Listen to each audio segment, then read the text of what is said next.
হ্যাঁ, হ্যাঁ। মেহবুব রায়হান, রায়হান আপনাকে যুক্ত করা হয়েছে। আপনি বলেন তাহলে। গুড ইভিনিং আসিফ ভাই, আশা করি ভালো আছেন। হ্যাঁ, ভালো আছি। আশা করি আপনিও ভালো। বলেন তাহলে। আচ্ছা ভাই, আজকে আমি এইজ অফ ম্যারেজ আর এইজ অফ কনসেন্ট এই বিষয়ে একটু কথা বলতে চাচ্ছিলাম আরকি। ৪-৫ টা হ্যাঁ, প্রশ্ন বলেন, আছে, এটা মুমিনদের ভিউ থেকে আরকি। বলেন। তার আগে বলে নিই একটা হাইপোথেটিক্যাল সিনারিও বলি আপনাকে। ধরে নেন যে আলবেনিয়া নামে কোনো একটা দেশ আছে এবং সেই দেশে এইজ অফ কনসেন্ট হচ্ছে ১৪ বছর এবং সেইখানে একটা মেয়ে আছে রাইসা, তার বয়স হচ্ছে ১৪ বছর এবং সে সম্মতিক্রমে তার থেকে ৪ বছরের বড় তার বয়ফ্রেন্ডের সাথে, যার বয়স হচ্ছে ১৮ বছর, তার সাথে সে সম্মতিক্রমে যৌন সঙ্গম করল এবং ওই দেশে ১৮ প্লাসটাকে ধরা হয়। মানে পূর্ণপ্রাপ্ত বয়স্ক ধরা হয় এবং সেই হিসেবে আলবেনিয়াতে সে তার যে এই যে সে করল সে তার সম্মতিক্রমে সেটা আ কোনোভাবেই মে মে ধর্ষণ না। মেহবুব রায়হান ভাই, আমি আপনার এই পয়েন্টটা বুঝতে পেরেছি। আমি আপনাকে আগে কয়েকটা কথা একটু বলে নিই। নাহলে আপনি যেদিকে যাচ্ছেন, আপনি মানে হুম, হুম। বেড়াছাড়া মেরে যাবেন আপনি, হ্যাঁ? আগে কয়েকটা কথা আপনি শুনে নেন, হ্যাঁ? এইজ আচ্ছা। অফ কনসেন্ট যেই জিনিসটা, সেই জিনিসটা হচ্ছে ইউরোপ আমেরিকাতে এমন একটা জিনিস, যে জিনিসটা হচ্ছে মনে করেন ১৪ বছরের একটা মেয়ে তার থেকে ২ বছরের একটা বড় একটা ছেলের সাথে মনে করেন ১৬ বছরের একটা ছেলে আছে আর ১৪ বছরের একটা মেয়ে আছে। এদের মধ্যে কোনো শারীরিক সম্পর্ক হইল। হুম? এখন হুম, হুম। এরা ২ জন অপ্রাপ্তবয়স্ক, তাই না? হ্যাঁ, হ্যাঁ। ২ জনই অপ্রাপ্তবয়স্ক, সুতরাং রাষ্ট্র এখানে কোনো নাক গলাবে না। কাউকে শাস্তি প্রয়োগ করবে না। ঠিক আছে? কিচ্ছু বলবে না এখানে। ওই যে মেয়েটাও আমি জানি এই ১৪ এইজ রেঞ্জটা, আমি যতটুকু হ্যাঁ? জানি ভাই এই এইজ রেঞ্জটা হচ্ছে ৫ ইয়ার্স এর মাঝখানে আরকি। মানে ওই হ্যাঁ, ছেলে এবং ৩ মেয়ের থেকে মধ্যে যদি ৫ বছর পর্যন্তই থাকে। হ্যাঁ, ৩ থেকে ৫ বছরের মধ্যে। কিছু, কিছু জায়গাতে ৩ বছর, কিছু এটা নির্ভর করে অনেকগুলা ফ্যাক্টরের উপরে। এটা মানে বিচারক সিদ্ধান্ত নেয়। এই বিষয়ে কি হবে সেটা বিচারক সিদ্ধান্ত নেয়। যদি দেখা যায় যে তাদের বয়সের পার্থক্যটা ৩-৪ বছর, তখন সেটাকে অ্যাকসেপ্ট করে নেয়া হয় যে ২ জনের একজনকেও শাস্তি প্রয়োগ করা হবে না। মনে করেন ১৬ বছরের মেয়ে আর ১৯ বছরের ছেলে করছে, সেখানেও কোন ধরনের শাস্তি প্রয়োগ করা হবে না। কারণ তাদের এইজ গ্যাপটা খুবই সামান্য ২-৩ বছরের এইজ গ্যাপ। এই রকমের অবস্থাতে তাদের এইখানে সেই মেয়েটা কনসেন্ট দিতে পারে। সেই যে মেয়েটা সে ১৮ বছরের নিচে হলেও সে কনসেন্ট দিতে পারে। এই কনসেন্টটা মিন করে হচ্ছে গিয়ে এই এইজ রেঞ্জটা যখন এত অল্প থাকবে তখন এই ধরনের যদি কোন ঘটনা ঘটে তখন সেটাকে অ্যাকসেপ্ট করে নেয়া হয়। মানে সেখানে কোন বিচার মানে শাস্তি প্রয়োগ করা হয় না কারোর বিরুদ্ধে। কিন্তু যদি দেখা যায় যে একটা হুম, ১৫ বছরের মেয়ে একটা ৪০ বছরের লোকের সাথে করছে তাহলে অবশ্যই ডেফিনিটলি সেই মেয়েটার ওই দেশে ধরেন আইন আছে যে ১৪ বছর বয়সে এইজ অফ কনসেন্ট হয়ে যায়। তারপরেও ৪০ বছরের ব্যাটা যদি তার সাথে এই কাজটা করে, তখন অবশ্যই সেই ব্যাটা ধরা খাবে। পেডোফিলিয়ার মামলায় ধরা খেয়ে একদম জেলে চলে যাবে। বুঝতে পারছেন? না সেখানে ভাই একটু পরে আসতেছি আরকি। ওটা পরবর্তীতে প্রশ্ন করব। আগে এই জিনিসটা শেষ করে নিই আগে। তো আমরা এই আচ্ছা, জিনিসটা আমি ১ম এই বললাম যে এইসব। হ্যাঁ, বলবেন কিছু? হ্যাঁ বলেন তাহলে বলেন। আচ্ছা। মানে আমি যে জিনিসটা দেখালাম আরকি যে আলবেনিয়াতে এইজ অফ কনসেন্ট ১৪ বছর এবং সেইখানে রাইসা নামের ওই ১৪ বছরের মেয়ে তার থেকে বড় ১৮ বছরের ওই ছেলেটার সাথে যৌন সঙ্গম করছে। তাদের এইজ গ্যাপটা ৪ বছরের। তো সেই দেশে একটা সম্মতিক্রমে সে করছে এবং সেখানে কোনো দোষ নেই। তো ঠিক ওই একই রাইসা মেয়েটা, ওই ১৪ বছরের মেয়েটা যদি বাংলাদেশে আসে, তাহলে বাংলাদেশে এইজ অফ কনসেন্ট হচ্ছে ১৬ বছর। হ্যাঁ? তা কিন্তু রাইসার বয়স কিন্তু এখানে ১৪ বছর। কারণ সে যদি তার ওই বয়ফ্রেন্ডের সাথে করে আরকি, তাহলে কিন্তু সেই জিনিসটা আ মানে ধর্ষণ হিসেবেই হবে। কারণ বাংলাদেশের আইন অনুসারে ১৬ বছরের নিচে না, তার সেটা সম্মতি ধর্ষণ যে আছে হিসেবে কি হবে না না। এটা কিন্তু দেখা সেটা হয় না। ধর্ষণ হিসেবে তো হবে না। যদি ছেলেটা ১৮ বছরের নিচে হয়, তাহলে ২ জনই অপ্রাপ্তবয়স্ক। সেখানে ধর্ষণ হবে না। না, ছেলে ১৮ বছরের উপরেই, ১৮ প্লাসই। মেয়ে ১৪ আর ছেলে ১৮। আচ্ছা। মেয়ে ১৮ ছেলে এটা ১৮ একটা বছর প্রবলেম। পার হয়ে গেছে? হ্যাঁ, ছেলে ১৮ বছর পার হয়ে গেছে। তাহলে তো এটা হলো তাহলে তো প্রবলেম আরকি। আমার প্রশ্নটা কি, মূল প্রশ্নটা হচ্ছে যে এই যে এইজ গ্যাপটা, এইজ অফ কনসেন্ট টা মানে বিভিন্ন দেশে ভিন্ন। এই প্রবলেমটা আমরা কিভাবে সলভ করব? যেটাতে আমি দেখতে পাচ্ছি যে রাইসা যদি আলবেনিয়াতে এই কাজটা করে, তাহলে সেটা ধর্ষণ হিসেবে গণ্য হবে না। কিন্তু যদি বাংলাদেশে এসে কাজটা করে, তাহলে ওই একই বয়সের জন্যই সেটা ধর্ষণ হিসেবে গণ্য হবে। কারণ ১৬ বছরের কম বয়সে সেই জিনিসটা কোনোভাবেই ওই সম্মতি দানের বয়সটা মানে এইজ অফ কনসেন্ট টা বাংলাদেশী অনুসারে ১৬ বছরের নিচে কোনো দেখার টাইম নাই। সে সম্মতি হ্যাঁ বলুক অথবা না বলুক। এই প্রবলেমটা আমরা কি করব? এবং বিভিন্ন দেশে দেখা যায়। একইভাবে এই সমস্যাটা মানে কিছু ক্ষেত্রে ১৩ বছর, ১৪ বছর, কিছু ১৭ বছর। তো এটা কেন এটাকে কোনো কনস্ট্যান্ট কোনো নাই, এইজ নাই। হ্যাঁ, এইজন্যই তো হচ্ছে গিয়ে জাতিসংঘ থেকে বারবার এই ধরনের নির্দেশনা দেয়া হয়েছে যেন ১৮ বছরের নিচে কোনো মেয়ে যেন বিয়েও করতে না পারে। এই ধরনের যৌন সম্পর্কের ক্ষেত্রে যে কনসেন্ট সেটাও যেন এই জিনিসটাকে যেন ঠিক করা হয়। এই জিনিসটাকে যেন একটা নির্দিষ্ট পর্যায়ে নিয়ে আসা হয়। এই আইনটা যেন সব দেশে একই রকম হয় যে এই যে এইজ ডিফারেন্সটা এত বেশি হইলে সেটা করা যাবে না। তবে কম হইলে সেটা অ্যাকসেপ্টেবল। এই জিনিসটা জাতিসংঘ থেকে বেশ কয়েকবার চেষ্টা করা হইছে পৃথিবীর বিভিন্ন দেশে একই আইন ফলো করানোর। কিন্তু সবসময় তো এটা অনেক দেশ তো এই জিনিসটা মানতে সম্মত হয় না। এখন এই বিষয়ে তো নির্ভর করছে ওই দেশের আইন ব্যবস্থা, বিচার ব্যবস্থা কেমন, তারা এই জিনিসটাকে কিভাবে কতটুকু অ্যাকসেপ্ট করতেছে। তাদের মা দেশের মানুষেরা কোন আইনটা আ এই রাষ্ট্রে চালাতে চাচ্ছে। এগুলো তো অনেকগুলা ফ্যাক্টরের উপর নির্ভর করে। এটা তো এইভাবে আমরা বলতে পারি না।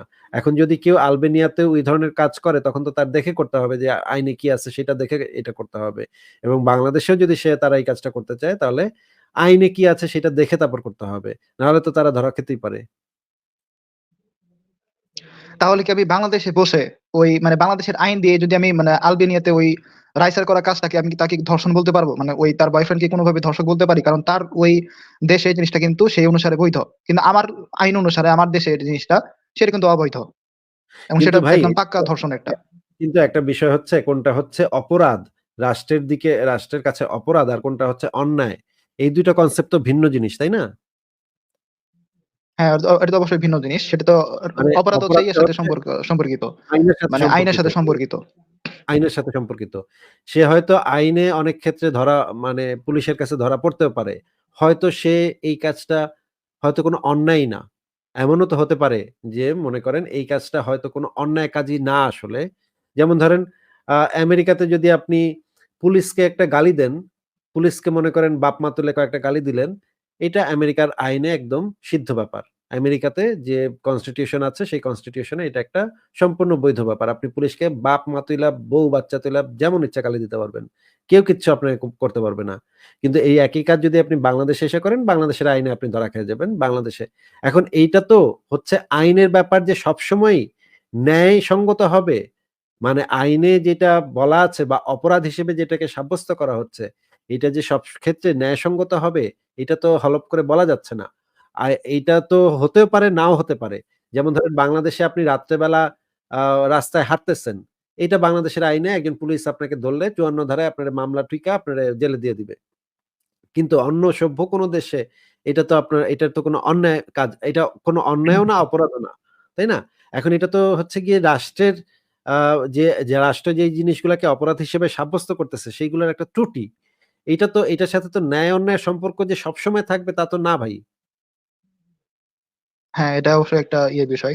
কিন্তু আমার কাছে জিনিসটা খুব খারাপ লাগছে আরকি যে এজ অফ কনসেন্ট এইটা মানে একটা যদি নির্দিষ্ট করে দেওয়া হইতো যে এটা সব দেশের জন্য এটা একদম সেম, তাহলে এই জিনিসটা মানে যেকোনো সময় জিনিসটাকে আমি ধর্ষণ বলতে পারতাম সেই হিসেবে। একটা কোনো স্ট্যান্ডার্ড মান এটার নাই।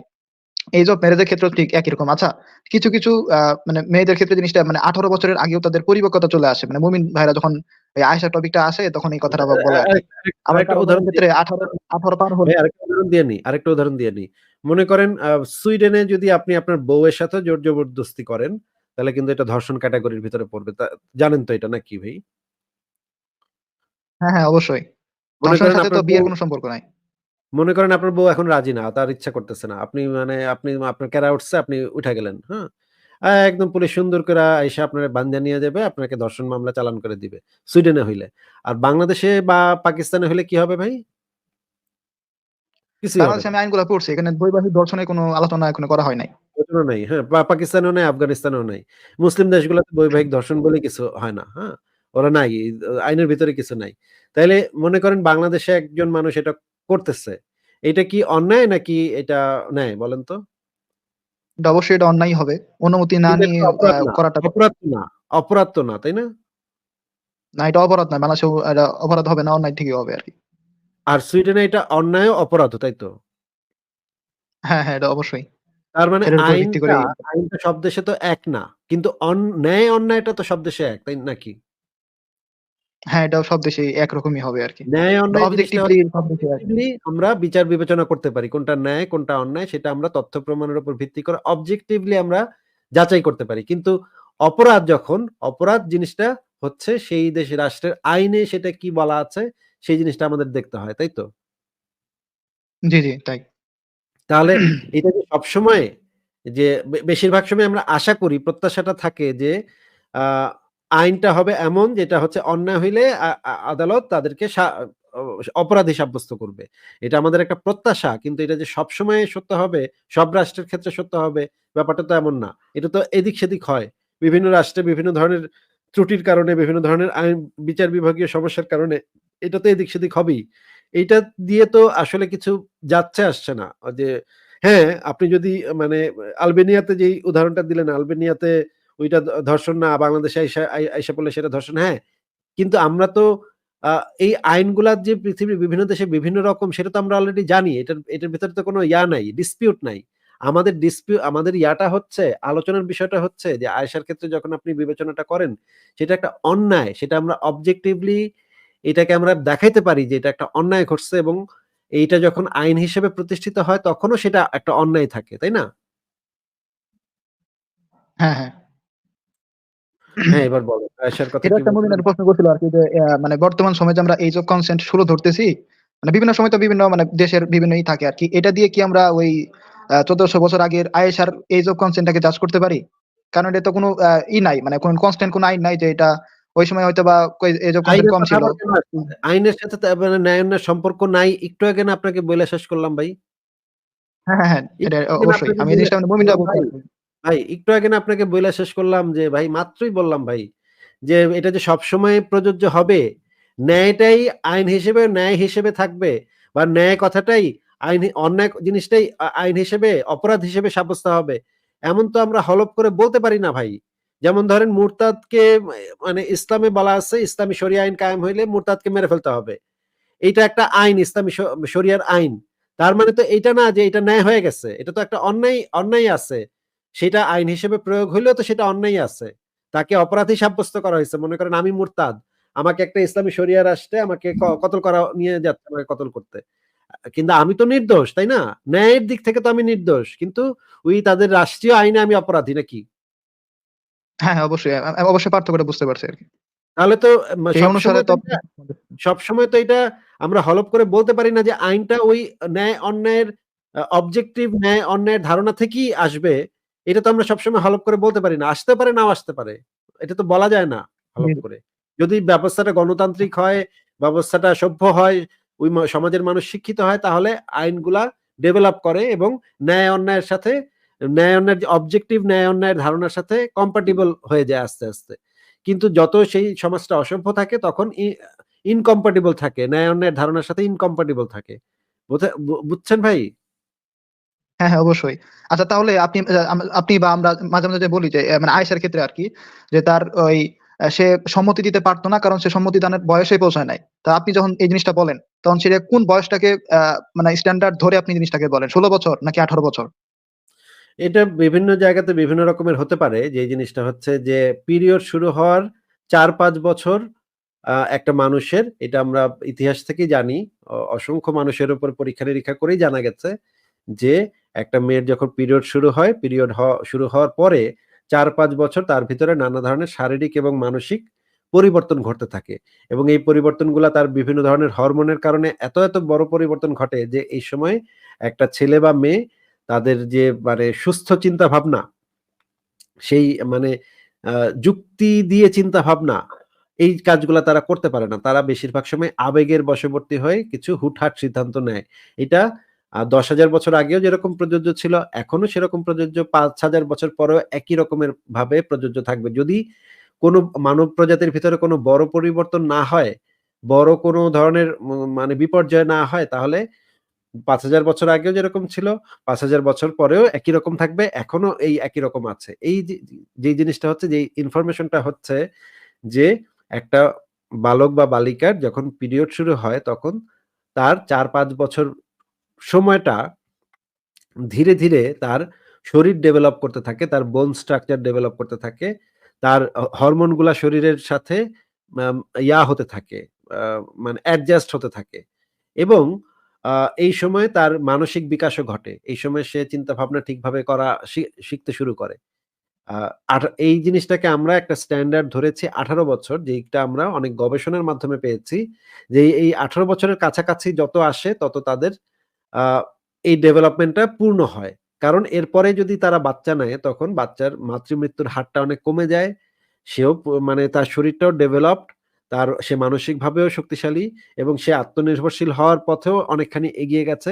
এইজন্য আমরা 18 বছরটা নির্ধারণ করেছি। কিন্তু এই জিনিসটাকে আমরা ইন জেনারেল বলতে পারি পিরিয়ড হওয়ার ৪-৫ বছরের পর ৪-৫ বছরের মধ্যে কোন ধরনের যৌন সম্পর্কের ভিতরে না যাওয়াটাই হচ্ছে তার জন্য সবচাইতে ভালো। কারণ এই সময় সে বা বিয়ে বা যৌন সম্পর্ক। কারণ এই সময়টাতে সে হুটহাট ডিসিশন নেয়। এইটা ৫,০০০ বছর আগেও যেরকম ছিল এখনো একই রকম আছে। এবং ওই সময়টাতে ওই আয়েশা তো ওই সময় যখন তার যৌন সঙ্গম ১ম করে আরকি নবী মোহাম্মদ, ওই সময় তো তার মানে শুরু হয় নাই। মানে মেন্স পর্যন্ত শুরু হয় নাই আরকি। মাসিক পর্যন্ত শুরু হয় নাই। হ্যাঁ, পিরিয়ড পর্যন্ত শুরু হয়নি। হ্যাঁ। তাহলে সেটা তো কোনভাবেই মানে সম্মতি দান করার সে কোনভাবে পৌঁছালো না আরকি। হ্যাঁ, আমরা যেটা বলি যে পিরিয়ড শুরু হওয়ার ৪-৫ বছর তাকে সময় দিতে হবে। সে যেন ডেভেলপ করে। তার বোন স্ট্রাকচার থেকে শুরু করে শারীরিক মানসিক গঠন যেন তৈরি হয়। ৪-৫ বছর অন্তত সময় দিতে হবে। কিন্তু এখানে দেখা যাচ্ছে পিরিয়ডের আগেই সে কাম করে ফেলছে। এটা তো মানে মারাত্মক। মানে এই জিনিসগুলো আপনি বুঝতেছেন কিন্তু তথাকথিত সর্বকালের সর্বশ্রেষ্ঠ মানুষ এবং আল্লাহ পাক তারা কোন কিছু বোঝে নাই আরকি। হ্যাঁ, তারা তো বুঝতে পারেনি। আচ্ছা কিন্তু ভাই তারা ঠিকই বুঝছে, যখন তার নিজের মেয়ের বিয়ে দেওয়ার কথা উঠছে তখন আবার ঠিকই বুঝছে যে এত বুইড়ার সাথে বিয়ে দিমু না। কিন্তু হ্যাঁ, হ্যাঁ, হ্যাঁ। অন্যের মেয়ে বিয়ে করার সময় তার এটা মাথায় ঢুকে নাই। জি। আচ্ছা ভাই আরেকটা ২ টা প্রশ্ন ছিল আরকি যে কিছু মেয়ের ক্ষেত্রে আরকি ১৮ এর আগেই তার চলে আসে। আবার কারো ক্ষেত্রে ধরুন ১৮ র পরেও তার আসলো না। মেন্স শুরু হলো না বা বলতে পারেন তার পরিপক্কতাটা আসলো না। তাহলে সেই হিসেবে সে কি করতে পারে আরকি? না মুমিনটা এই জিনিসটা খুবই নিয়ে আসে এই তবে জিনিসটা যে এই প্রবলেমটা নিয়ে আসে আরকি। ২১ বছর পর্যন্ত অপেক্ষা করবেন। মানে আপনার যে বিয়ে দিয়েই দিতে হবে তাড়াতাড়ি, এখনো আসেই নাই। তাহলে হুদাহুদি কেন বিয়ে দিতে যাবেন আপনি? তার পড়ালেখা করতে দেন। সে নিজেকে করুক, ডেভেলপ করুক। মানে পরিবার আত্মনির্ভর যদি তাকে বিয়েটা দেয়। পরিবার কেন হ্যাঁ, দিবে? পরিবার মানে তার যদি সেই চাহিদাটাই না থাকে, তার যদি যৌন চাহিদাই না থাকে তাহলে হুদাহুদি বিয়ে কেন দিতে যাবে তাকে? মানে বিয়ে কি এমন যে করতেই হইব? না করলে কি মুমিনদের ক্ষেত্রে তো বা এটাই এরকমই। খালে ভেসে যাবে একটা মেয়ে? মানে বিয়ে না করলে কি শেষ? হ্যাঁ।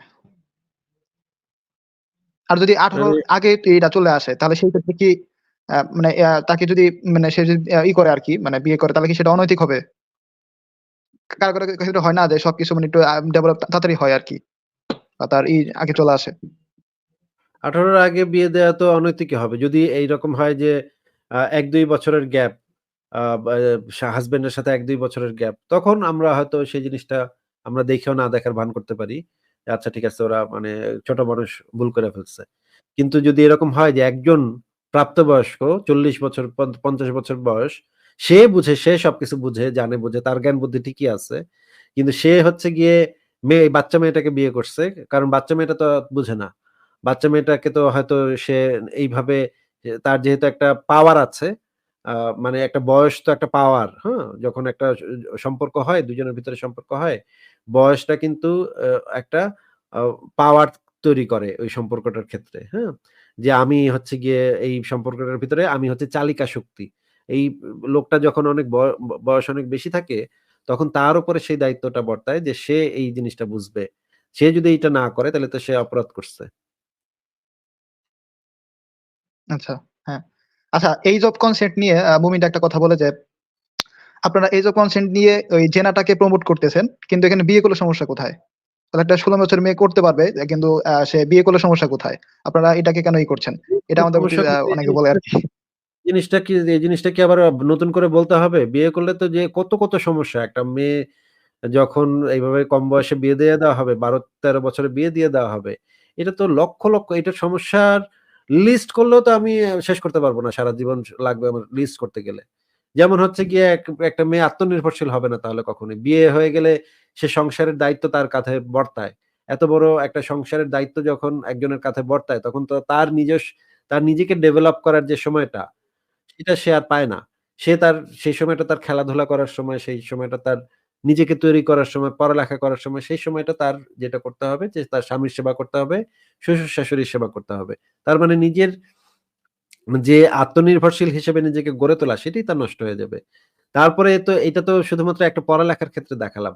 তারপরে মাতৃমৃত্যুর হার বেড়ে যায়। এই যে গত ৫০-১০০ বছরের statistical ডেটা যদি আপনি নেন তাহলে দেখবেন যে এই যে এই আইনটাকে বাল্যবিবাহ রোধ আইনটাকে সমাজে মানে স্টাবলিশ করার কারণে মাতৃমৃত্যুর হার অনেক কমে গেছে। এখন অনেক কম মা মারা যাচ্ছে। আগে আপনি যদি ৬০-৭০ বছর আগের হিস্ট্রি আনেন, দেখবেন সেই সময় প্রচুর পরিমাণে নারীরা মারা যেত বাচ্চা জন্ম দিতে গিয়ে। কারণ হচ্ছে এই যে এইখানে যে হাড্ডিটা যেই বোনটা দিয়ে বাচ্চাটা বের হয়, একটা বাচ্চা মেয়ের তো সেই বোনটার বোন স্ট্রাকচার টাই গঠন হয় না। তখন ওই হাড্ডিটা অনেক দুর্বল থাকে। সেইটার থেকে যখন বাচ্চাটা বের হয়, তখন তো সেই কষ্টটা সে সামাল দিতে পারে না। এখন আপনি বলছেন যে আ জি, জি। মানে জেনা করবে কিনা? জেনা তো করতে মানে জেনা তো যে কেউই করতে পারে। বিয়ে করার পরেও তো সেটা করতে পারে। জেনাকে তো মানে জেনা যেটা আপনারা বলতেছেন সেটা জেনা কি? মানে প্রেম, ভালোবাসা। এগুলো তো যেকোনো মানুষই করতে পারে। মানে বিয়ের আগেও করতে বিয়ের আগে পারে। যেটা করা আরকি। এইটাকে তো থামানোর কোনো উপায় নাই। আমরা তাদেরকে বলতে পারি যে, "তোমরা এই কাজটা কইরো না বা এই কাজটা করলে তোমাদের এই শারীরিক সমস্যা হবে।" কিন্তু এটাকে তো আল্টিমেটলি থামানোর কোনো স্কোপ নাই। আ যে এটা এইভাবে একটা জাদুর মন্ত্র আছে যেটা দিয়ে আমরা সেটা থামায় দিব। সেটার কোনো স্কোপ তো নাই এখানে। সেটা তারা জিনিসটা আমাদের বলে যে আমরা আমরা হালাল মানে তারা জিনিসটা বলে যে আমরা হালাল উপায়ে মানে আল্লাহর তৈরি করা আইন দিয়ে মানে বিয়ে না মানে করে আমরা একটা কেন আপনাদের তৈরি আইন দিয়া মানে এক্সাম কনসেন্ট নিয়ে মানে করব আরকি। আরেকটা জঘন্য মানে এই জেনাটাকে মানে করব একটা এবং আমরা জঘন্য জিনিস গুনাহগার হব। একটা জঘন্য জিনিস থামানোর বিকল্প হিসেবে আমরা যদি ওই জঘন্য জিনিসটাকে লিগালাইজ করি, হ্যাঁ? মানে একটা জঘন্য জিনিস আছে যেটাকে আমরা থামাতে হবে আমাদের। সেটাকে থামাবার জন্য যদি আমরা সেই জঘন্য জিনিসটাকে লিগালাইজ করে দেই, তাইলে এইটা তো আরো মারাত্মক কথা। বাঁশবিহারী ভাই আপনি কি শুনতে পাইলেন? আপনি কি কিছু বলবেন এই বিষয়ে? যে মানে যেহেতু আমরা বাচ্চা মেয়েরা মানে প্রেম-টেম করতেছে এটা থামাইতে পারতেছি না এজন্য বিয়ে দিয়ে দাও। যে লিগালাইজ করে দাও। এটা কেমন কথা ভাই বলেন তো? হ্যাঁ, সেই শারীরিক সমস্যাটা তো হ্যাঁ, রয়েই এটা তো গেল। অবশ্যই একটা খারাপ। তাহলে হুম, তো হুম, হুম। শারীরিক সমস্যাটা রয়েই গেল। যদি অল্প বয়সে বিয়েই দিয়ে দেওয়া হয়, সেক্ষেত্রে কি আর ওই মানে সে কি প্রাপ্তবয়স্ক হয়ে গেল? তা তো না। সমস্যাটা তো থেকেই গেল, মানে তাই তাদের না? কথা হচ্ছে যে আমরা এটা কেন মানতে যাব? সমস্যাটাকে সমস্যাটাকে আরো আপনি জোরদার করলেন। মানে হয়তো এই যদি এরকম হয় যে একটা ১৫ বছরের মেয়ে প্রেম-টেম করতেছে, পার্কে-টার্কে ঘুরতেছে, চুমাচাটি করতেছে। হয়তো একবার সে সেক্স করেও ফেলল। হয়তো একবার তার ভিতরে যৌন সম্পর্ক হয়েও গেল। এইটাকে থামাবার জন্য আপনি তাকে নিয়মিত যৌন সম্পর্কের ভিতরে যদি ছেড়ে দেন, যে এখন থেকে তুমি যাও, তুমি স্বামীর বাসায় যাও, ডেইলি রাত্রে তোমার করতে হবে। এইটা কেমন মানে উপায়, এটা কেমন বিকল্প বলেন তো মাহবুব রায়হান ভাই এটা কিভাবে এটা বিকল্প হইতে পারে এটার?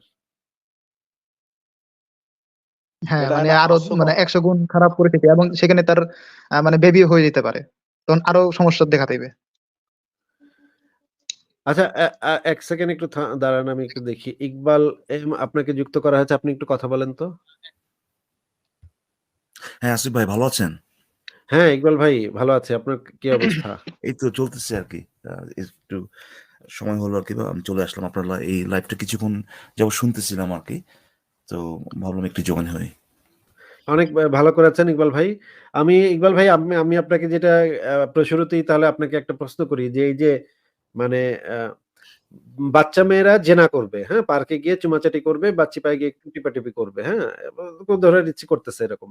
আমরা তো অবশ্যই সেই জিনিসটা আমরা চাই না যে একটা বাচ্চা মেয়ে আ আ না বুঝে না জেনে এই রকমের করুক। তারপরেও বাচ্চা মেয়েদের ভিতরে যেই আ আকাঙ্খাটা থাকে নতুন একটা জিনিস এটা আসলে কি সেটা এখনো সে বোঝে না। কিন্তু তার কৌতূহলী মন যেহেতু থাকে সেহেতু একটু আধটু করতে পারে। এটাকে আমরা এত ইম্পোর্টেন্স আমি ব্যক্তিগতভাবে এটাকে এত ইম্পোর্টেন্সই দেই না। একটু আধটু যদি করে তাইলে আমি এটাকে এত বলেও কিছু মনে করি না।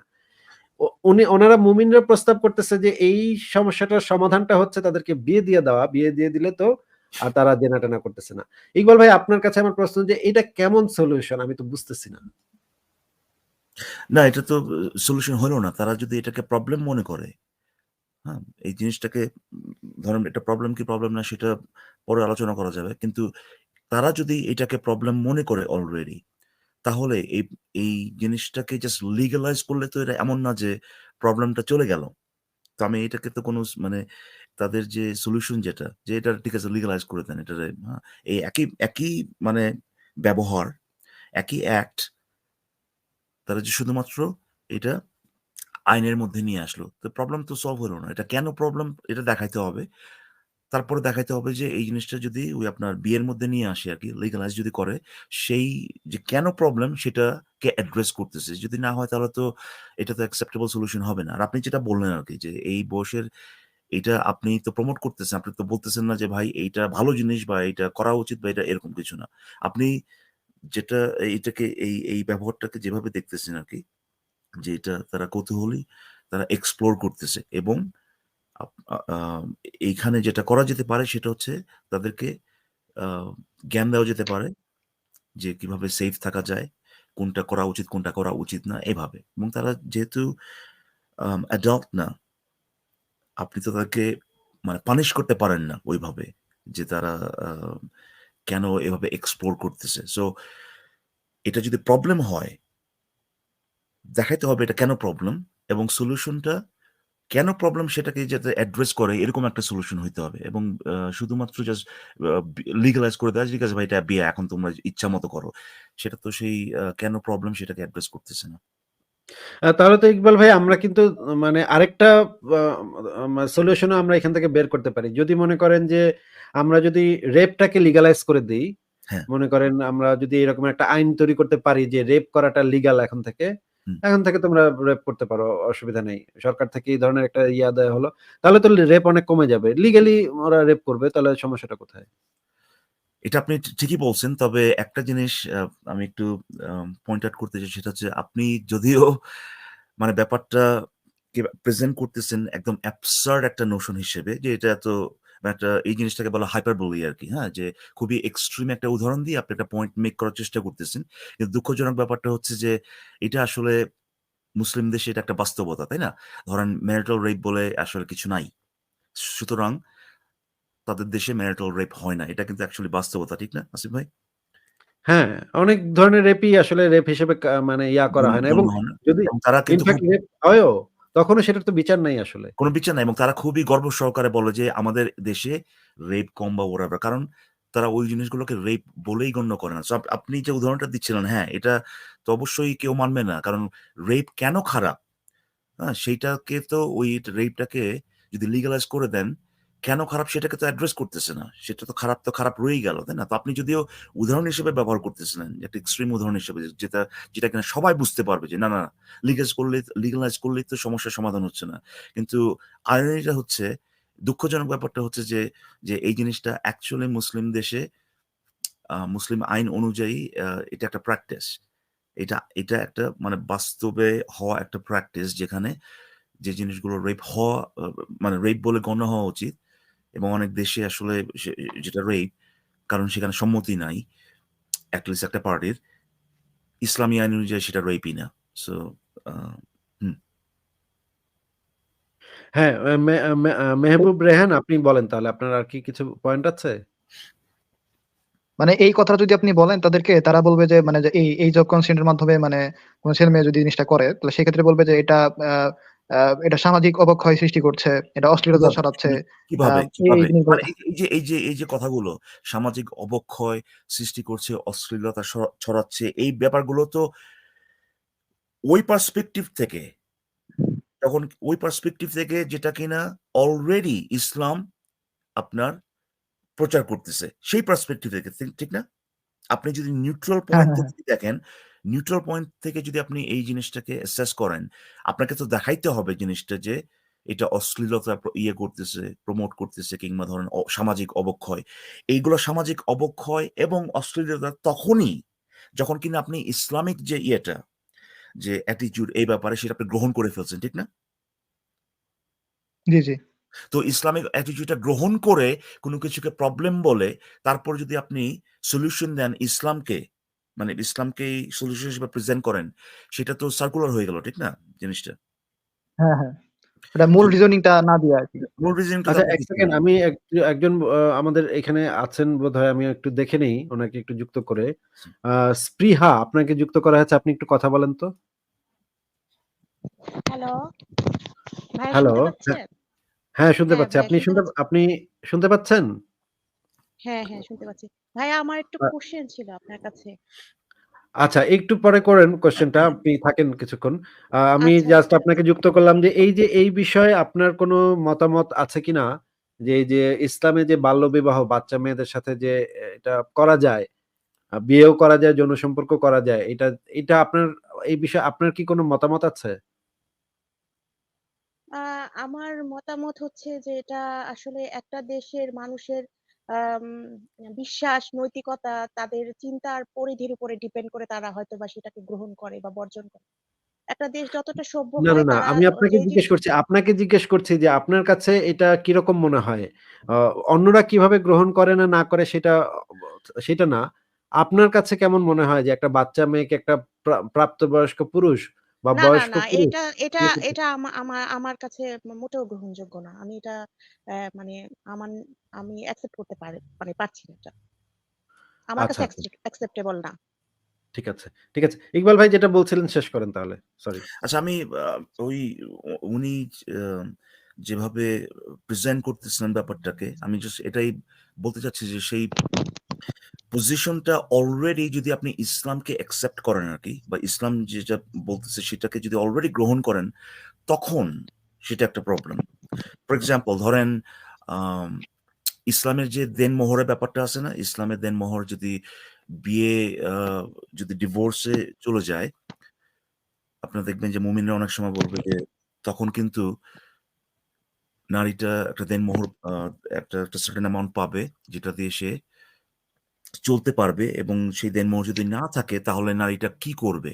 এখন এই যে ইয়েটা আর্গুমেন্টটা, এটা তখনই সেন্স মেক করে যখন আপনি ধরে নিবেন যে নারী আম ইন্ডিপেন্ডেন্ট, মানে ইন্ডিপেন্ডেন্ট মানে হচ্ছে যে আপনার ওই ইয়ের থেকে ইন্ডিপেন্ডেন্ট, স্বামীর থেকে ইন্ডিপেন্ডেন্ট হইতে পারবে না। সে নিজেকে সাপোর্ট করতে পারবে না। এই পজিশন গুলো যখন আপনি ধরে নিবেন, তখনই শুধুমাত্র এটা প্রবলেম হবে যে ডিভোর্স হলে পরে নারীটা কোথায় যাবে, কিভাবে সাপোর্ট করবে? এবং তখন যদি আবার ইসলামকেই আপনি ইয়ে করেন, সলিউশন হিসেবে প্রেজেন্ট করেন, তখন ব্যাপারটা হয়ে যায় এরকম সার্কুলার আরকি। প্রবলেমটা প্রবলেম এই কারণে যে এইটা আ ইসলাম ওইভাবেই ওই সিচুয়েশনটা তৈরি করছে। আবার সলিউশন হিসেবে আপনি ইসলামকেই দিচ্ছেন। সো একই জিনিস এখানে হচ্ছে আরকি। আপনি যখন বলবেন যে সামাজিক অবক্ষয়, সেটা আপনার শুধুমাত্র যে এই ক্ষেত্রে সেটা না। ধরেন আ homosexuality বা whatever, অনেক ব্যাপারগুলোই আছে এখানে। যখনই আপনি প্রেজেন্ট করবেন যে ভাই এটা তো সামাজিক অবক্ষয়, এরকম এটা। এই জিনিসগুলো কিন্তু অবজেক্টিভলি আপনাকে দেখাইতে হবে। এটা ইসলামিক পার্সপেক্টিভ থেকে যদি আপনি দেখান যে সামাজিক অবক্ষয় হচ্ছে, তারপরে আবার ইসলামকেই সলিউশন হিসেবে আপনি ইয়ে করেন, প্রেজেন্ট করেন, তখন এইটার মানে এই সলিউশনটা অবজেক্টিভ হয় না। কারণ প্রবলেমটাই আপনার অবজেক্টিভলি ইয়ে করা হয়নি আরকি। জাস্টিফাই করা হয় নাই। যে এটা যে একটা অ্যাকচুয়াল একটা প্রবলেম। হুম? তো ওই ব্যাপারে আমার শুধু এতটুকুই বলা আছে। কিন্তু আ আমি ২ টা কথা বলতে চাই। মা মাহবুব রেহান ভাই ১ম এ যখন আসছিলেন, ১ম এ যে প্রশ্নগুলো করছিলেন সেটা সম্পর্কে যদি একটু সময় পাই আরকি, আসিফ ভাই। হ্যাঁ, হ্যাঁ, অবশ্যই। ইকবাল ভাই আপনি বলেন। ফারাজ ভাইও চলে আসছে। ফারাজ ভাই বলেন। ইকবাল ভাই আপনি আচ্ছা, বলেন। ফারাজ ভাইও যদি কিছু মাঝখানে আ করতে চান বইলেন। ফারাজ না, ভাই না, আপনি না, কি না, আসিফ ভাই বলেন, পরে আপনি বলতেছি, আপনার বলেন। আচ্ছা মাহবুব ভাই, আপনি ১ম এ যখন আসছিলেন তখন ওই যে আপনি একটা আর্গুমেন্ট তৈরি করার চেষ্টা করছেন। বাট এট লিস্ট আপনি বলতেছিলেন যে এটা মুমিনদের আর্গুমেন্ট বা মুমিনরা এই কথাগুলো বলে।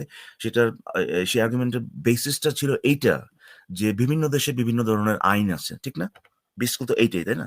এবং আপনি হ্যাঁ, একটা হ্যাঁ, হ্যাঁ। একটা মানে জি, জি, সেখানে জি, একটা সমস্যা বুঝতে দেখাচ্ছিলেন যে ভাই এই দেশের আইনে যদি এটা হয়, অন্য দেশের আইনে যদি ভাই সেই অন্যটা হয়, তাহলে বা আমরা কি করব? বেসিক্যালি প্রবলেমটা হচ্ছে এইটাই। এইটাই আপনি দেখানোর চেষ্টা করতেছিলেন। এখন মুমিনদের এই আর্গুমেন্টটা বা এই ইয়েটা কাউন্টারটা একটা ভ্যালিড কাউন্টার হইতো যদি, যদি আমরা আ কোনো একটা কাজ কেন করা উচিত বা উচিত না সেটা বলতাম কোনো একটা দেশকে আইডিয়াল হিসেবে ধরে, এবং সেই দেশে কি আইন আছে, সেই দেশে ওই আইনগুলো আছে বলে সেই আইনগুলো ভালো, এটার উপর ভিত্তি করে যদি আমরা বলতাম। যে যেহেতু আমেরিকাতে এই আইনটা আছে বা যেহেতু এই জার্মানিতে এই আইনটা আছে, সেটা নিশ্চয়ই ভালো এবং এই আইন অনুযায়ী এই লোকগুলা খারাপ কাজ করছে বা বাংলাদেশে এই কাজগুলা খারাপ হচ্ছে বা ইসলামে এই কাজগুলা খারাপ। এইভাবে যদি প্রেজেন্ট করা হইতো, তাহলে পরে সেই কাউন্টার আর্গুমেন্টটা অ্যাকসেপ্টেবল হইতো। যেহেতু আমরা যে কথাগুলা বলতেছি সেটা কোন দেশে কি আইন এইটার সাথে একেবারে রিলেটেড না। হুম? সেহেতু ওইটা কোনো ভ্যালিড কাউন্টারই না আসলে। বুঝতে পারছেন কেন বলছি এটা? মাহবুব ভাই। হ্যাঁ, হ্যাঁ। মানে আপনি অবজেক্টিভ একটা স্ট্যান্ডার্ড মেইনটেইন করে কথাটা বলছেন। এক্সাক্টলি। এবং আমরা মানে কখনোই এইটাকে যে আমেরিকায় এই আইনটা আছে সুতরাং এইটা ভালো, এইভাবে কোনোদিন আমি মানে গ্যারান্টি দিয়ে বলতে পারি যে কোনোদিন কোনো এই ধরনের প্ল্যাটফর্ম আমরা যেখানে কথাবার্তা বলি এই ধরনের ব্যাপার-স্যাপার নিয়ে, আমি মনে করি না যে দেখাতে পারবেন কখন আমরা বলছি যে আমেরিকায় এই আইনটা আছে বলে বা জার্মানিতে এই আইনটা আছে বলে এটা ভালো। আমরা কিন্তু সবসময় আমাদেরকে এইভাবেই স্ট্রমেন করা হয়। এইভাবে স্ট্রম্যান করা হয়। এক্সাক্টলি। এইভাবে স্ট্রম্যান করা হয়। সো এই মুমিনদের এই কাউন্টারটা পুরোপুরি একটা স্ট্রম্যান। পুরোপুরি একটা স্ট্রম্যান। আমরা সবসময় দেখাই অবজেক্টিভলি কেন সেই কাজটা কোন একটা কাজ খারাপ বা কোন একটা কাজ ভালো। এবং আমরা আশা করি যে একটা দেশে যে আইনগুলো প্রণয়ন করা হয়, সেই আইনগুলো ওই যে অবজেক্টিভ কারণে কোন একটা কাজ যে ভালো এবং কোন একটা কাজ যে খারাপ, হ্যাঁ? সেই অবজেক্টিভ রিজনিংটাকে রিফ্লেক্ট করবে সেই আইনগুলোতে। এটা আমাদের একটা প্রত্যাশা। আমরা চাই যে এটা করা উচিত। কিন্তু কোন একটা দেশের আইনে আসে বলে সেটা গ্রহণযোগ্য বা কোন একটা দেশের আইনে আ আসে বলে এই বা ইসলামে আসে বলে এটা অগ্রহণযোগ্য এই ধরনের কথাবার্তা কেউ কখনো বলে নাই। আমরা সবসময় অবজেক্টিভ রিজনিং দেই। ঠিক আছে? এটা হচ্ছে ১ম হ্যাঁ, হ্যাঁ। ব্যাপার। এটার পেছনে যথেষ্ট রিজনিং থাকে আরকি। রিজনিং ছাড়া কোনো কিছুকে ভালো যথেষ্ট বা খারাপ রিজনিং না, এটাকে বলা যায় না। শুধুমাত্র রিজনিং। এটাই একমাত্র গ্রহণযোগ্য আ ইয়ে আ প্রেমিস হবে আরকি। শুধুমাত্র অবজেক্টিভ রিজনিং আছে। অনেকে অবজেক্টিভ রিজনিং এটা না শুধুমাত্র। এটা না।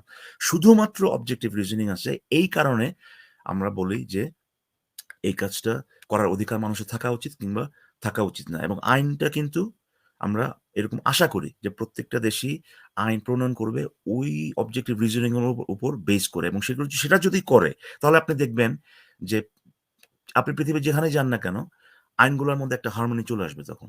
যদি অবজেক্টিভ রিজনিং এর উপর বেস করে সেটা করা হয়। কিন্তু ইন রিয়ালিটি একটা আইন প্রণয়ন করা তো ভাই আ একটা সময় সাপেক্ষ ব্যাপার এবং এটা তো কি বলবো এটাকে? জ বিভিন্ন দেশে অনেক বিভিন্ন পক্ষপাত থাকে আসলে।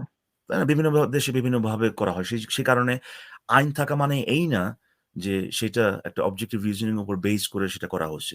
ফর এক্সাম্পল আপনার আসলে এই উদাহরণে যাওয়ারও দরকার ছিল না। আপনি ডিরেক্টলি এসে বলতে পারতেন যে আ অনেক ধরনের আইনই তো আছে। ফর এক্সাম্পল ব্লাসফেমি, তাই না? হুম, একটা হুম, হুম। দেশে আপনার আপনি ধর্ম নিয়ে ক্রিটিসাইজ করতে পারবেন, আরেকটা দেশে করতে পারবেন না। তাই না?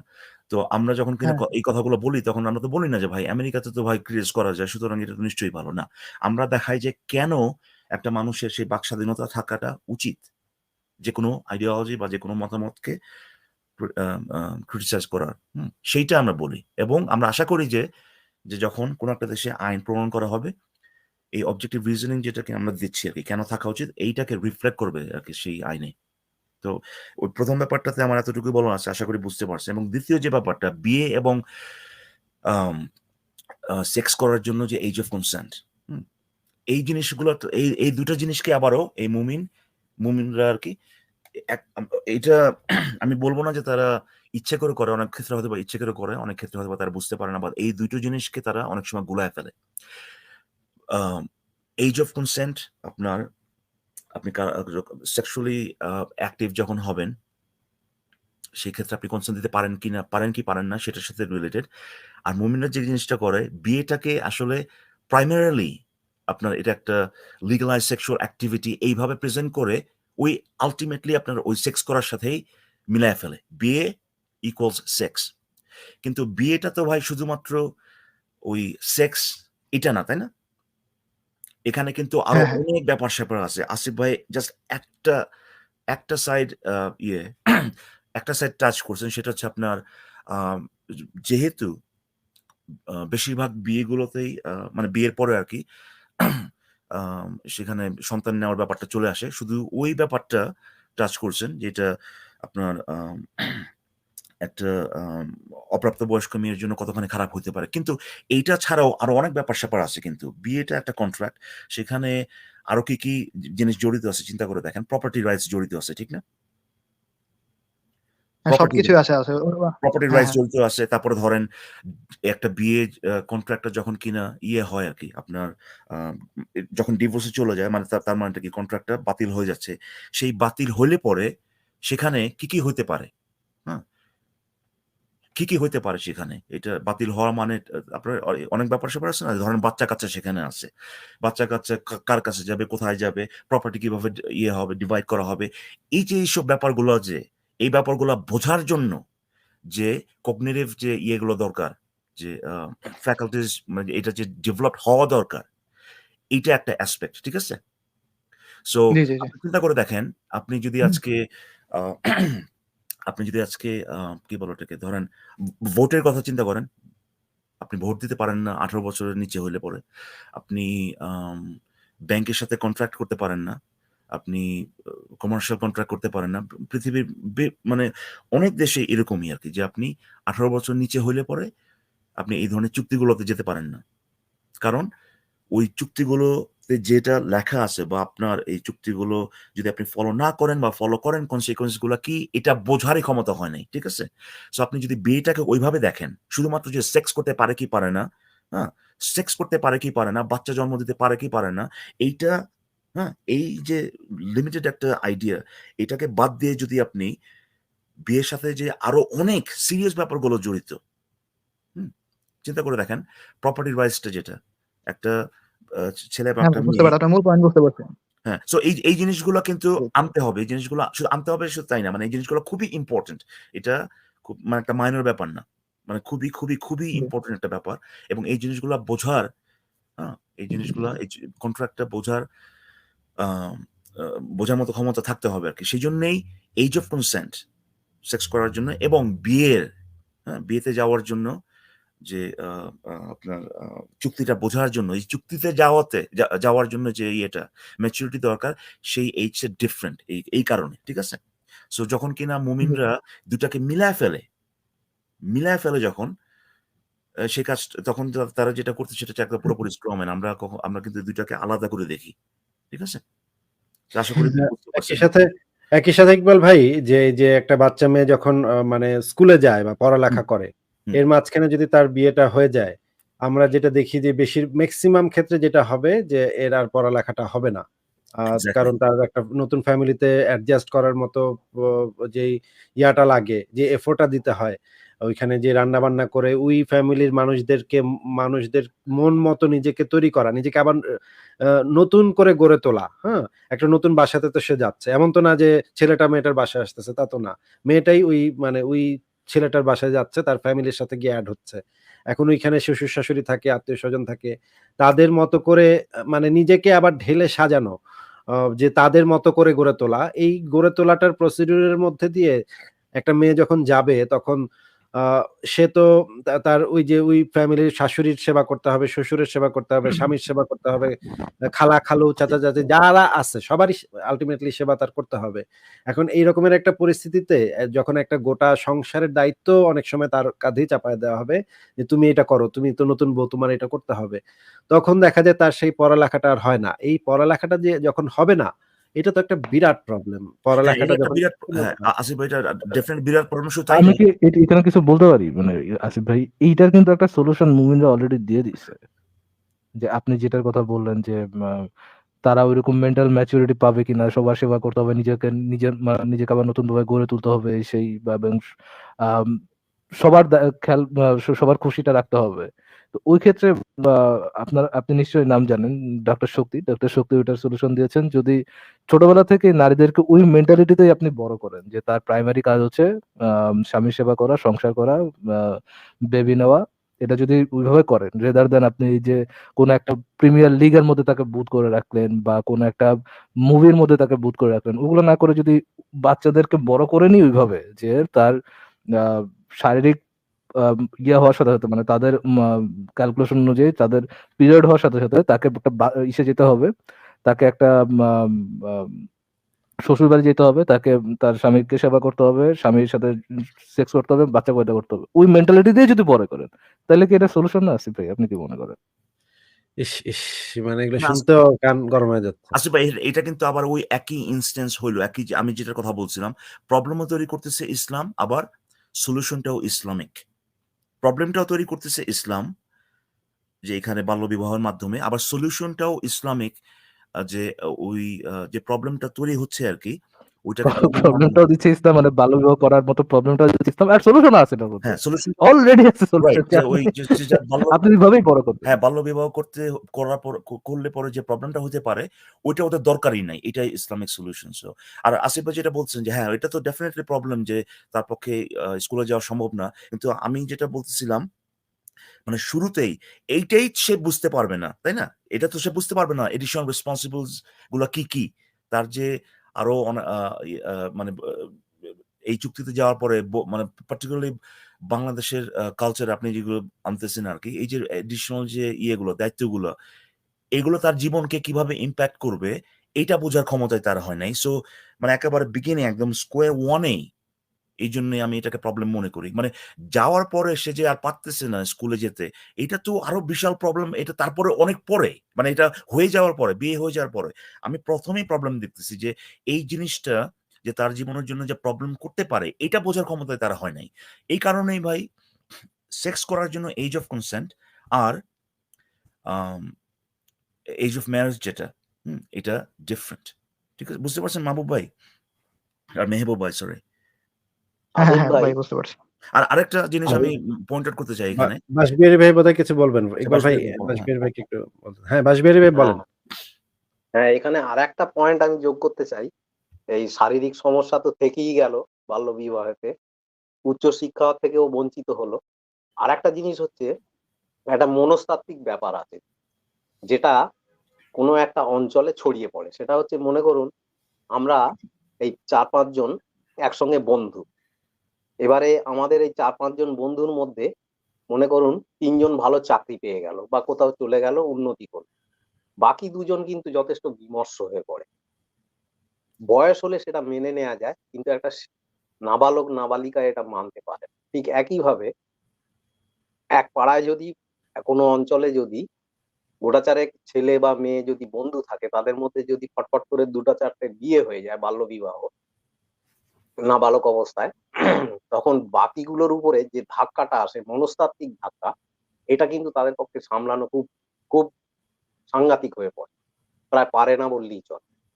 এটা কিন্তু আমি লক্ষ্য করে দেখেছি। এই বিষয়ে আপনারা যদি একটু আলোকপাত করেন।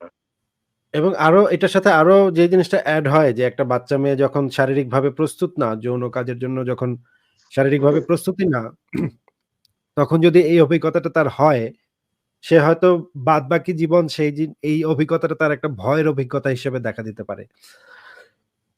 সরি। যে সে ভাবতে পারে যে এই কাজটা হচ্ছে একটা ভয়ংকর কাজ। সে হয়তো আনন্দই পাবে না এবং বাদবাকি জীবন হয়তো তার কাছে একটা হরর মুভির মতো তার এই জিনিসটা মনে হবে যে লোকেরা এই কাজটা করে কিন্তু আমি তো শক্ত হয়ে বসে থাকি। মানে সেও যে একটা মেয়েরও যে এখানে পার্টিসিপেশন আছে, মেয়েও যে তারও যে একটা শরীর আছে, তারও যে আনন্দ আছে, এই জিনিসটা বেশিরভাগ সময় তো ইগনোর করা হয়, তাই না?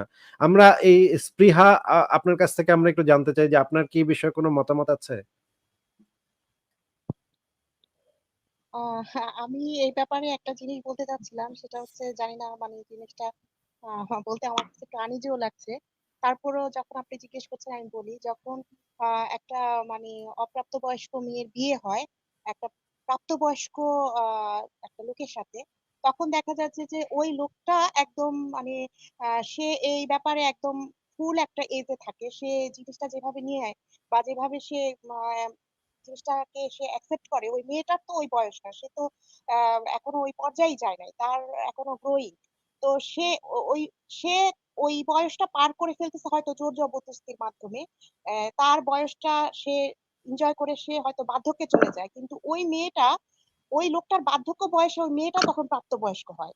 হ্যাঁ, প্রাপ্তবয়স্ক হওয়ার পরে ওই মেয়েটার যখন ফুল একটা চাহিদার সময় আসে, তখন কিন্তু তার হাসবেন্ড মানে আপনার বার্ধক্যে চলে গেছে, তার ওই স্পৃহা বা তার সেই ইচ্ছা আগ্রহ কোনো কিছু থাকে না।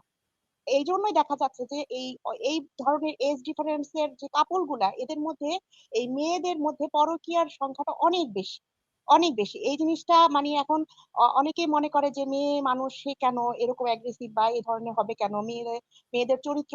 কিন্তু দেখেন এটা তো আসলে আহ মানে সৃষ্টির থেকেই তো একটা মানুষের মধ্যে আল্লাহ মানে বলেন বা সৃষ্টিকর্তা বলেন, যে যেটাকে বিশ্বাস করে সে তো এটাকে দিয়ে দিয়েছে তার মধ্যে এই চাহিদা বোধটা, তাই না? এটাকে তো আর অস্বীকার করার কিছু নাই। মানুষের প্রতিটা জীবের যেমন জৈবিক চাহিদা আছে, ঠিক মানুষেরও আছে। মানুষও একটা প্রাণী, তার মধ্যেও এই চাহিদাটা আছে। কিন্তু যখন ওই মেয়েটা চাহিদার সময়টা আসে, তখন কিন্তু ওই হাজবেন্ড সেই জিনিসটাকে মানে সে কিন্তু আর পূরণ করার মতো তার ওই অবস্থা থাকে না। তখন দেখা যাচ্ছে যে তাদের মধ্যে এই এই যে একটা যে মেয়েটার যে চাহিদার সময়টা, তখন সে দেখা যাচ্ছে যে এটা পরকীয়ার রিলেশনে জড়ায় যায় এবং সেটার জন্য ওই মেয়েটাকে আবার দায়বদ্ধ করা হয়। কিন্তু আপনি দেখেন যে সিস্টেমটাই কিন্তু এরকম। কিন্তু সে যখন তার ওই লোকটার যখন প্রাপ্তবয়স্ক, তার যখন চাহিদার সময় ছিল, ওই মেয়েটার কিন্তু তখন ছিল না। কিন্তু ইন দা মিন টাইম দেখা যাচ্ছে যে ওই মেয়েটা যখন চাহিদার একদম চূড়ান্ত অবস্থায় এসে বয়সটা তার হয়, তখন কিন্তু সেই লোকটার আর ওই চাহিদাটা মানে সে তার ওয়াইফের সেটা ফুলফিল করতে পারছে না। এটা কিন্তু একটা সামাজিক বিশাল বড় ইস্যু হয়ে দাঁড়ায় তখন। ঠিকই বলেছেন। আপনার মন্তব্যের জন্য ধন্যবাদ। ইকবাল ভাই, আপনি যেটা বলছিলেন তাহলে শেষ করেন। ইকবাল ভাই, ফারাজ ভাই, আমি ১ মিনিটের মধ্যে একটু ঘুরে আসি। ইকবাল ভাই, আপনি তাহলে আপনার যে পয়েন্ট গুলো আছে আমি বাইরে থেকে শুনতেছি। আপনি বলতে থাকেন, আমি আসতেছি ১ মিনিটের মধ্যে। আচ্ছা, মেহবুব ভাই, আমি আরেকটা ব্যাপারে একটু কথা বলতে চাচ্ছি। সেটা ওই একই ধরনের মানে আসলে স্ট্রম্যান যদি নাও হয়, অ্যাটলিস্ট একটা মিসরিপ্রেজেন্টেশন মুমিনরা করে, সেটা হচ্ছে আপনার ওই এজ অফ কনসেন্ট। বিভিন্ন দেশে যে আপনার ধরেন 14 বা 16 whatever, এইটার মাধ্যমে তারা যে জিনিসটা বলার চেষ্টা করে যে যে ও 14-year-old, হ্যাঁ, এবং তার মানে তো সবকিছুই জায়েজ, ঠিক আছে? 14-year-old, হ্যাঁ, একদম সব এখন আর তো কোনো ইয়ে নাই, কোনো ধরনের কি বলো ওটাকে, মানে বাধা, রেস্ট্রিকশন নাই। হ্যাঁ, কোনো ধরনের রেস্ট্রিকশন নাই, এক্স্যাক্টলি। তো এটা একেবারেই একটা মিসরিপ্রেজেন্টেশন।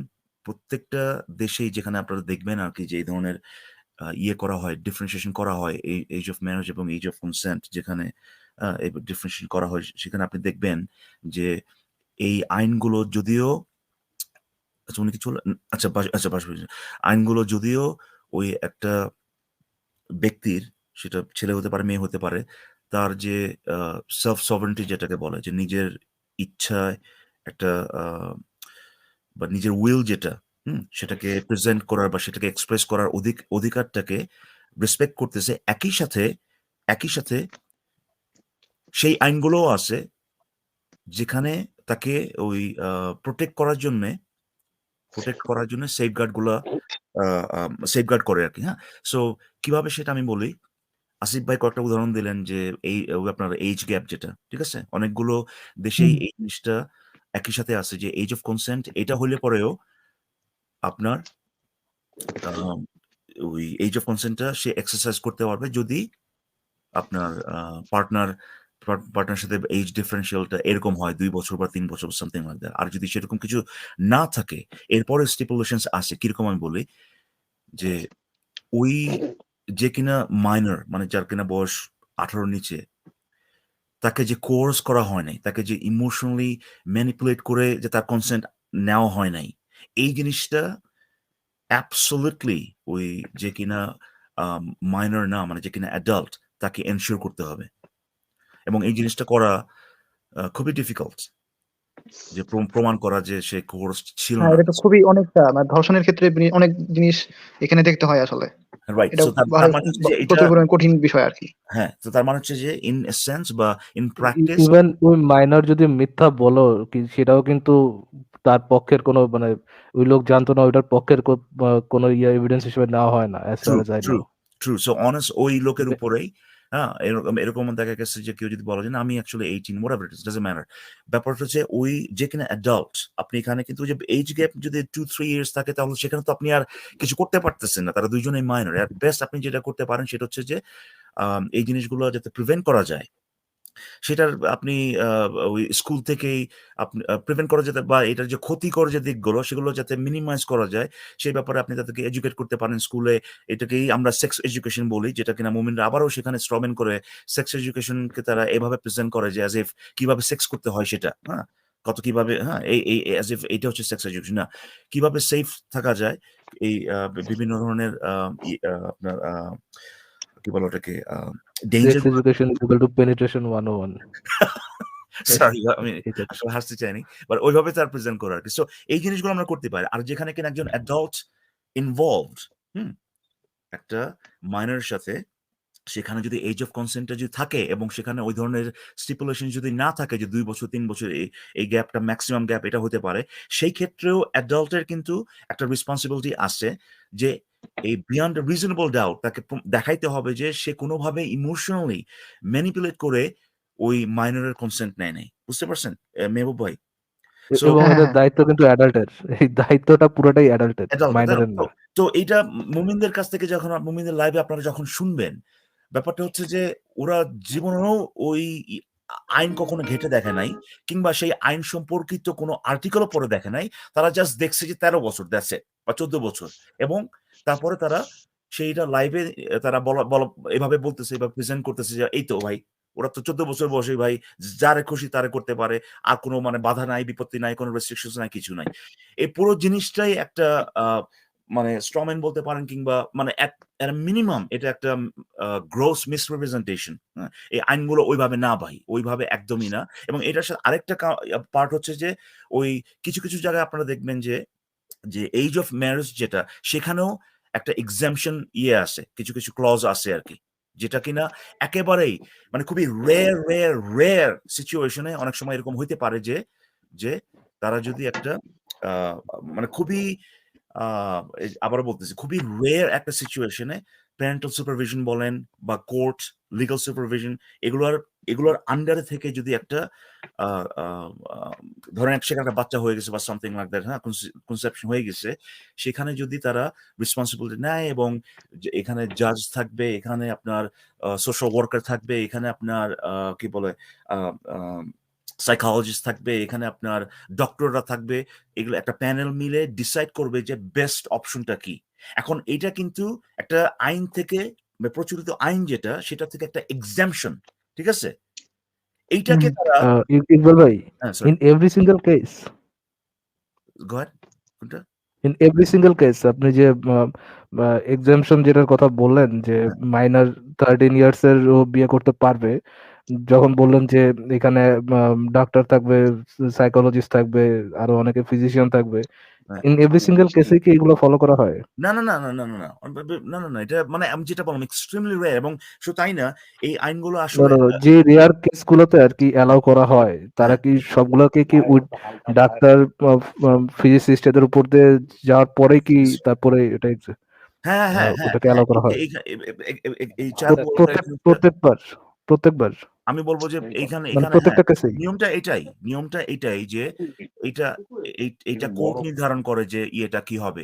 এই এক্সাম্পশনটা গ্র্যান্ট করা হবে কিনা এইটা কোর্ট নির্ধারণ করে। আমার আমার মানে আসল বক্তব্যটা হচ্ছে এইটা যে এইটা কিন্তু আইনের অব্যাহতি।